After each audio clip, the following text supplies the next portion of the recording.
Good morning. Today is Monday, March 2nd, 2020, and you're watching the Daily Mix TV. Hi, my name is Sean Patrick Hillman. Sad news hit Wall Street this morning as we learned that former chairman and CEO of General Electric, Jack Welch, passed away at the age of 84 last night.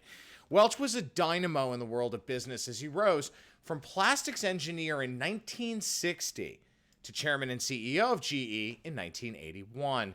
Using his business acumen, Welch led GE from a market value of $12 billion to $410 billion during his 20-year tenure, making moves like acquiring RCA, which owned NBC at the time, and he expanded the company's financial and consulting services units, which did drive a lot of value and profit. Now, a brilliant, brilliant businessman who never lost sight of his mission to not break the company, as he put it, Welch viewed GE as a real gem of American ingenuity and strength.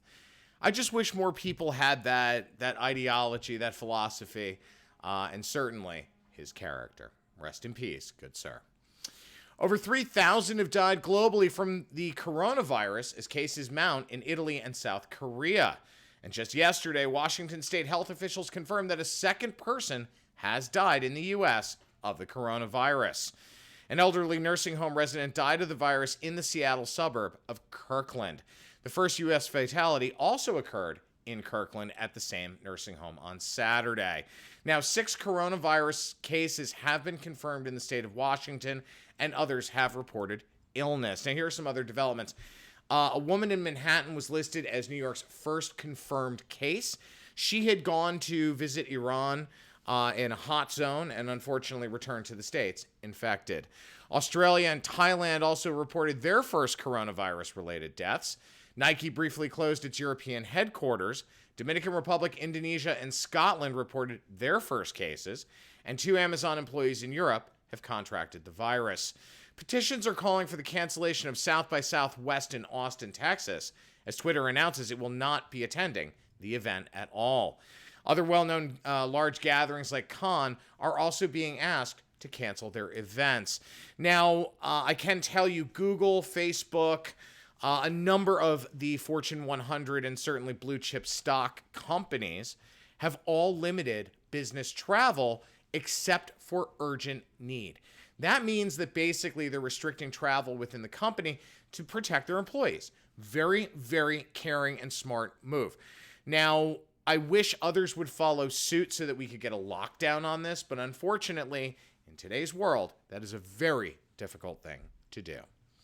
Speaking of which, in today's ever-changing world of transportation and the outrage of the moment coming from the politically correct, I love watching how people seemingly follow media reports and what's on social like sheep. As an example, millennials by and large believe that taking an Uber or a Lyft is saving on fuel and helping the environment. Yeah, guess what, kids? Uber is lying to you. Have you not figured this out yet? I mean, think about this. A new study from the Union of Concerned Scientists reveals a typical ride-hailing trip is about 70% more polluting than the trip it replaces. Why? Well, we'll get into that in one second. Not only that, but it also increases congestion during peak periods. So the transportation industry overtook electric power as America's worst source of greenhouse gas emissions, according to Axios.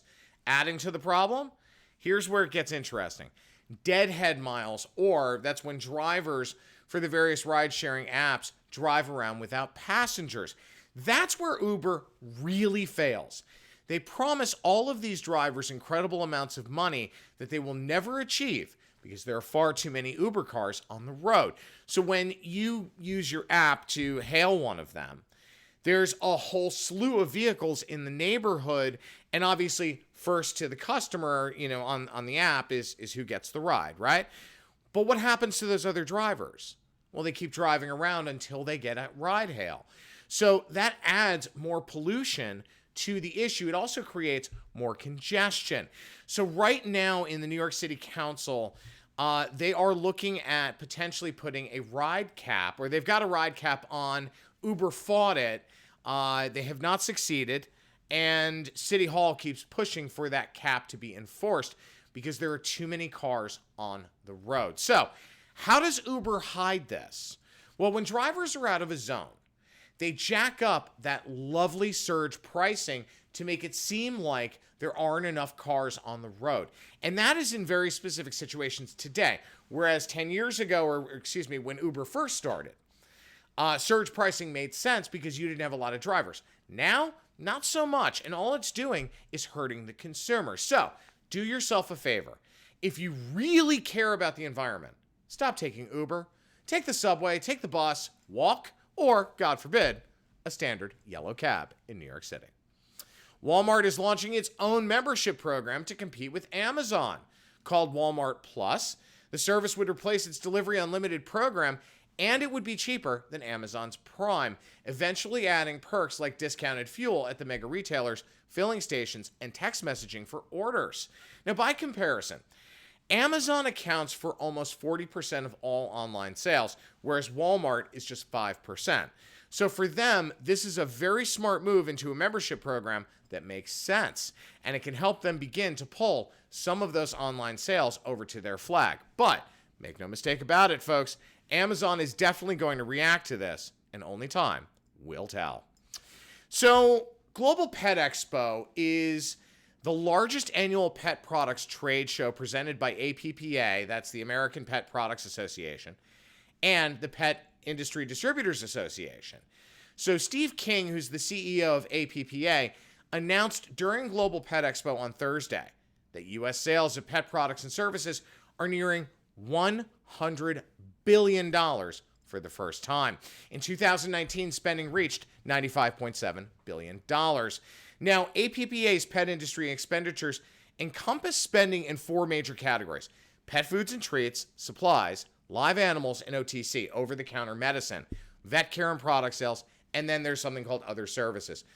Current figures are based on a review analysis of the most recent data from the top three research firms studying the pet industry. So that's Nielsen, Euromonitor, and Packaged Facts, combined with insight from industry experts and leading pet retailers. That's what's confirming the underlying data. So this is no surprise. Pet food and treats is by far the largest spending category, with 2019 sales of $36.9 billion. That's 1/3. So dog and cat food are the dominant category components, with the growing popularity of pet food mixers and toppers contributing to the increased sales. Now, the increase in subscription pet food delivery programs also added to the success of the category. The pet food and treats category is also expected to see another 4% increase in sales this year.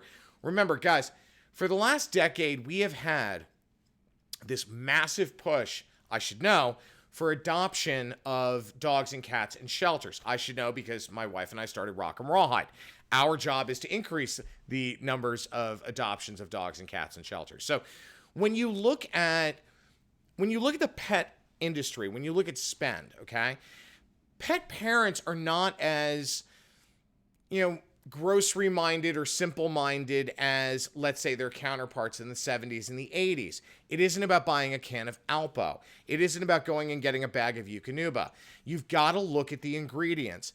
Dogs and cats today have higher allergy issues than ever before, and a lot of that is because of overbreeding, crossbreeding, fight rings, those kinds of things, where you've got massive population surges, and unfortunately, a lot of times, illegal breeders will inbred their animals in order to get out populations faster to make more money.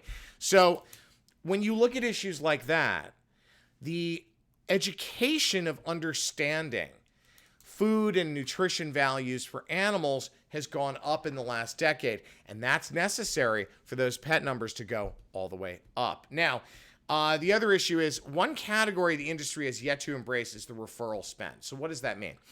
Because you have such an impassioned base in the pet parent, it is a statistical fact that any company that supports animal rescue and advocacy communities does see an increase in sales. I just don't know how high those numbers are. We have estimates, but I'd be curious to see what the finite statistical data is around sponsor spend and return on investment, or around donation spend for corporate social responsibility programs, and what that looks like. And yes, I know Rollo is walking around in the background as I talk about this story.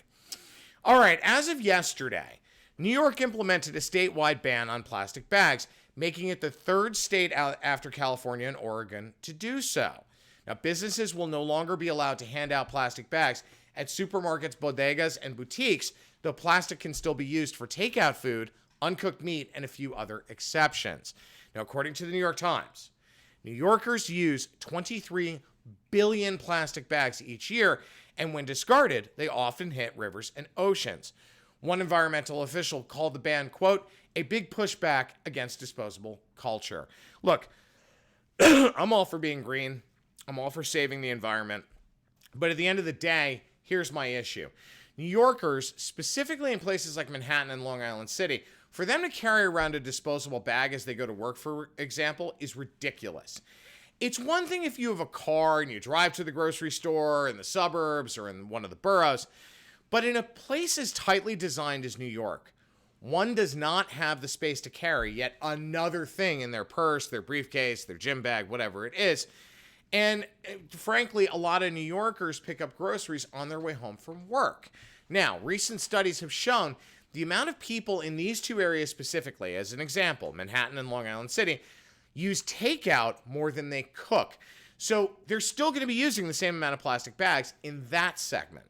To make it even more egregious, other studies have shown that this kind of law ends up costing underserved and poorer neighborhoods more than anyone else. So in other words, it's another poorly thought out tax and spend policy for New Yorkers who can't afford to live here already. All right, on a somewhat personal note, certainly from a business perspective, AT&T, can you hear me now? For the first time in 20 years, I am no longer an AT&T Mobility customer. And let me tell you something, I could not be happier. Here's the thing, AT&T is not the company it once was. If you're a small business owner, do yourself a favor, go to Verizon.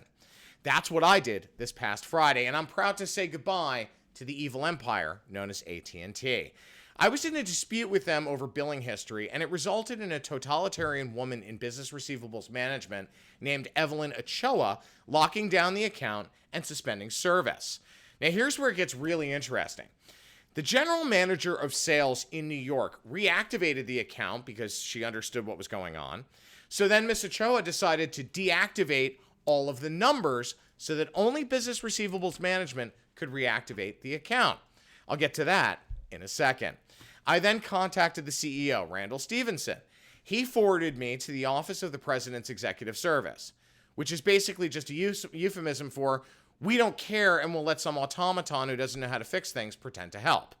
Well, that only made the situation worse. I proved that I was right and reminded them about the issue they had caused. Now, despite this, they stuck by Miss Ochoa. Okay, you know what? I'll give them credit for backing an employee. But remember, the customer is always right. Remember a couple of minutes ago when I said, out of spite and her control freak nature, that Miss Ochoa had deactivated the numbers? Well, that was the stupidest thing she could have done. It actually allowed me to go to Verizon and port the numbers out. Had she left them active but suspended, Verizon wouldn't have been able to do that. Now, this is a great example of what's wrong with corporations today.